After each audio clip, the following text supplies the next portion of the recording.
I find it really interesting. I meet so many people who are buying investments or have investments, and I ask them, how well have you done in property? And they go, I've done really well. And I say, how well? How do you know how well? And they don't actually know, because quite often people don't get their properties revalued regularly. They don't check how they're performing. Totally. And from our point of view, I think the easiest thing to do is for people to actually go out and have a look at the best offer. How much money have they made? What offers are available with other institutions? It's such an easy process. They can either ring or have a look online, and there's no excuse for it anymore. I think it's also about people maximising the value of their property, which can be done by clever styling and making it easy for the valuer and anybody looking at the property to understand the assets of the property. So clearly defining spaces, making that third bedroom look like a day bed and a desk to be a study bedroom, or looking out onto this beautiful alfresco that's a seating area, which is like a second living area, which is value adding to the property. It's interesting about the idea of making the property seem more valuable, isn't it? Because at the end of the day, the reason why you buy a property is either to live in it or as an investment. And I think what people don't realise are the options that are available to you if your property goes up in value. And because you touched on it, Jo, you were talking about there are better rates available, so you could refinance. It's not even all about borrowing again to do it again, to buy again. It's often about actually just putting yourself in a better cash flow position too, right? That's exactly right. And the key to success for them, I think, is just planning.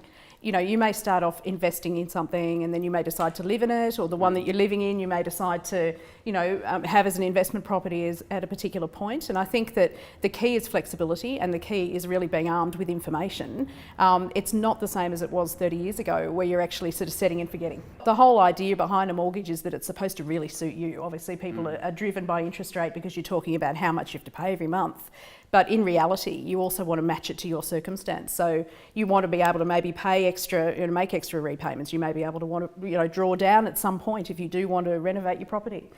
So there is an element that you need to look at in terms of flexibility around the mortgage itself that is sometimes for people more important than the interest rate. What are some of the things that you find people doing, or creative ways, I guess, of using the equity in their homes? Well, the flexibility appeals, and I mean the equity can be used in a number of different ways for people. So the sensible people will often channel it into improving the value of their existing home. A lot of people are increasingly using the equity because they have done well in places where they have bought their home, their family home, and trying out an investment property for the first time.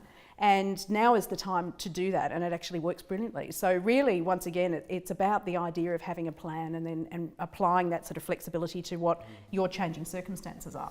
Taking out that equity and actually increasing the kitchen and putting a brand new kitchen in, that's giving you usability for the home you live in, but it's adding value to your asset. So it's a very clever way to reinvest in your own property while properties are going up or down in your home. So there's many ways. I think it's a clever way to change how you live in the home, but increase its value at the same time. The bathroom and the kitchen are the two key areas, but even a coat of paint can transform a home.